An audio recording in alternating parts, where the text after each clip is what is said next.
Cześć,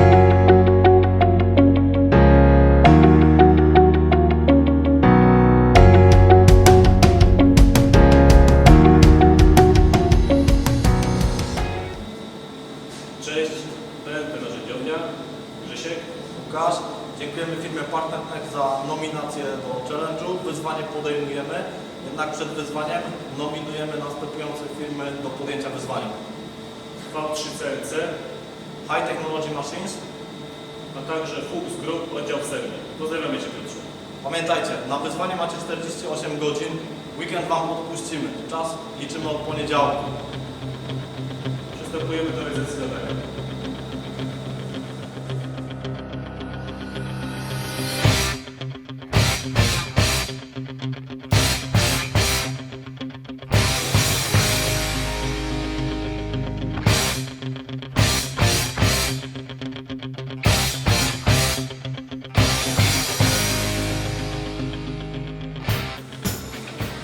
Myślę, że możemy uznać nasze zadanie za wykonane.